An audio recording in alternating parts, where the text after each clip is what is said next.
Oke, selamat pagi. Bertemu kembali dengan saya Eko Aris dari Program Studi Teknologi Rekayasa Mekatronika, Fakultas Vokasi Universitas Sanata Dharma Yogyakarta. Nah, hari ini saya ada di ruangan saya. Di sini kita akan diskusi tentang komunikasi antara PLC dan HMI, di mana nanti kita menggunakan semuanya secara virtual, menggunakan software CX1, di mana PLC-nya nanti adalah menggunakan CX Programmer dan HMI-nya menggunakan CX Designer. Nah, hari ini saya akan sedikit menjawab pertanyaan dari salah satu teman yang bertanya di channel saya, apakah PLC-nya yang dipakai hanya bisa PLC CP1E, sedangkan PLC CP2E bagaimana? Gitu ya. Nah, nanti kita akan mencoba saat kita menggunakan PLC-nya itu CP1E ataupun PLC-nya menggunakan CP2E. Di mana sekarang untuk yang softwarenya CX1 saya menggunakan untuk yang CX1-nya kita menggunakan CX1 untuk versi 4.6 ya, dimana CX Programmer-nya nanti adalah CX Programmer 9.7. Jadi itu sebagai catatan, bisa jadi nanti CX1 yang digunakan untuk teman tadi yang bertanya itu berbeda dengan apa yang saya gunakan terkait dengan versinya. Mungkin itu akan menjadi catatan tersendiri, karena memang saat saya menggunakan CX1 yang versi yang lama itu untuk PLC yang bisa dikomunikasikan secara virtual itu kita minimal harus memilih CP1L, sedangkan CP1E tidak bisa karena otomatis nanti toolbar untuk pemilihannya untuk komunikasinya yang PLC to PT integrated itu dia akan mati ya. Tetapi kalau kita memilih minimal CP1L maka dia akan on sehingga kita bisa komunikasikan secara virtual. Mungkin itu nanti yang menjadi catatan. Nah, sekarang kita akan coba dengan menggunakan CX1 versi yang sekarang saya gunakan, apakah bisa digunakan untuk mengkomunikasikan secara virtual PLC CP2E dengan HMI menggunakan CX Designer. HMI-nya kita pilih nanti yang tipe NS. Oke, mari kita coba. Oke, mari kita sekarang akan coba bagaimana menggunakan untuk PLC baik yang CP1E maupun CP2E. Nah, kita buka softwarenya CX1-nya. Ini adalah versi CX1 yang saya gunakan. Kita bisa cek di sini. Nah, ini adalah CX1 versi 4.6 ya, 4.6. Jadi ini nanti yang saya gunakan. Terus kemudian CX Programmer-nya kalau kita buka release note-nya nih, di sini juga kita bisa cek. Ini PLC CX Programmer yang mana 9.7 kalau tidak salah ya. Di sini apakah muncul?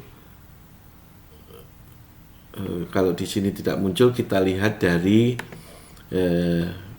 CX Programmer-nya yang ada di sini. Ya, versi 9.7. Oke, nah sekarang kita menggunakan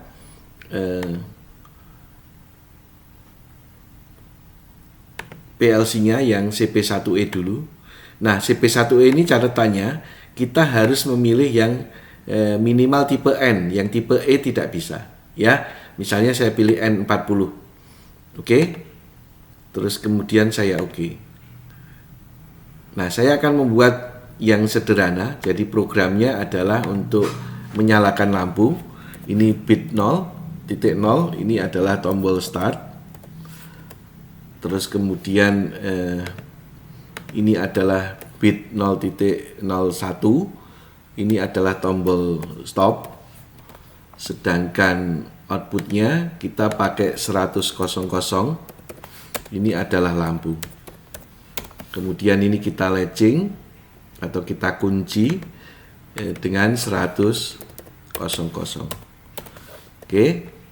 Sorry, ini harusnya tidak di sini. Ini saya hapus. Ini saya di bawahnya. Ini saya latching.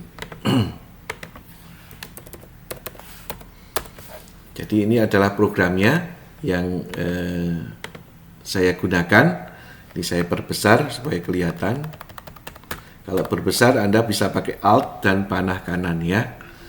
Terus kemudian saya menggunakan CX Designer-nya.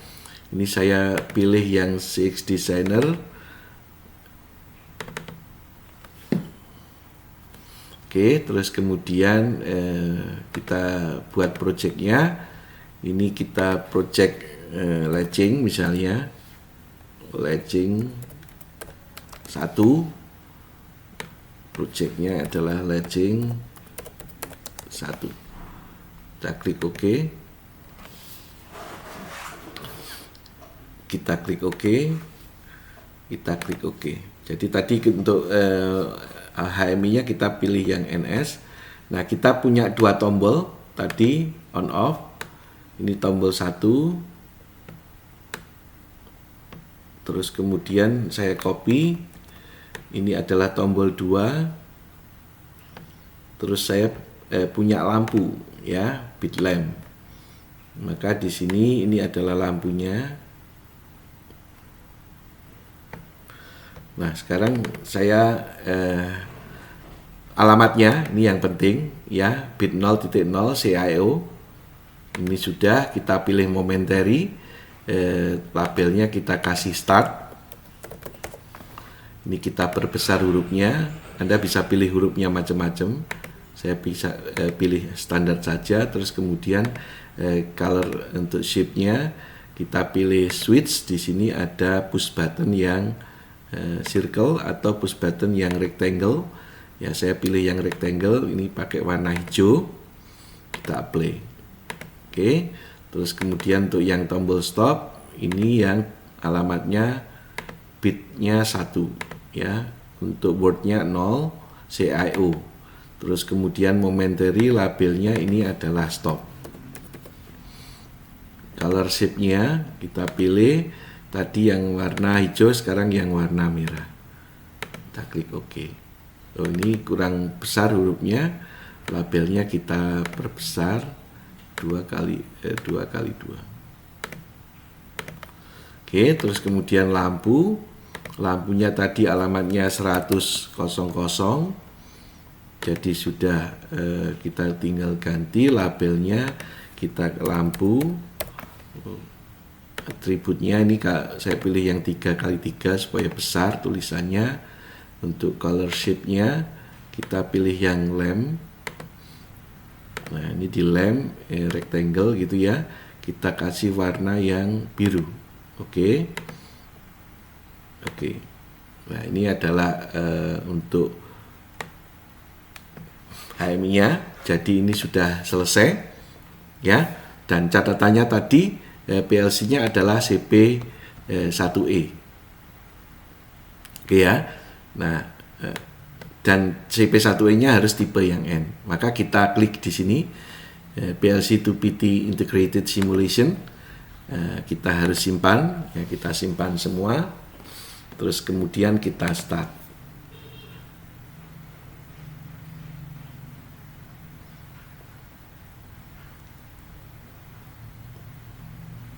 Oke, kita tunggu sampai nanti tampilan di HMI-nya keluar.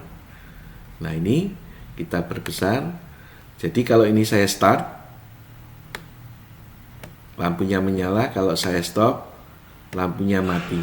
Ya, ini kita bisa perlihatkan di PLC-nya di sini. Ya, kita lihat di sini. Kalau misalnya ini saya start, lampunya menyala. Kalau saya stop, lampunya mati. Oke. Nah, sekarang kita close.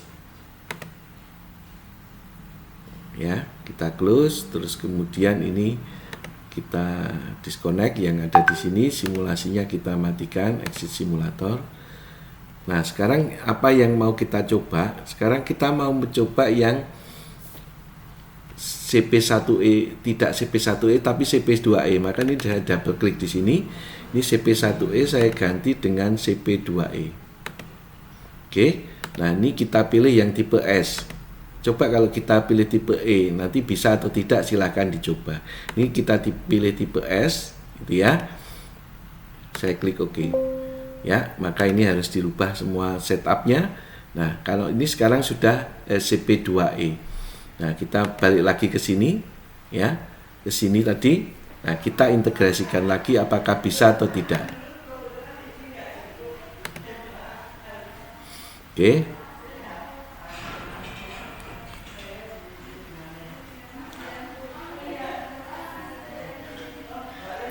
Oke. Nah, kita lihat di sini bahwa tetap bisa, ya, tetap bisa. Ini saya perbesar. Kalau saya start, lampunya menyala. Kalau saya stop, lampunya mati. Ya, kita lihat di sini. Saya turunkan. Kalau di sini saya start, terus kemudian saya stop. Ya, seperti itu. Jadi terjawab sudah bahwa tidak hanya CP1E, CP2E itu juga bisa digunakan untuk membuat komunikasi secara virtual antara PLC HMI, sehingga kita bisa belajar PLC maupun HMI dengan lebih mudah. Semoga bermanfaat. Terima kasih.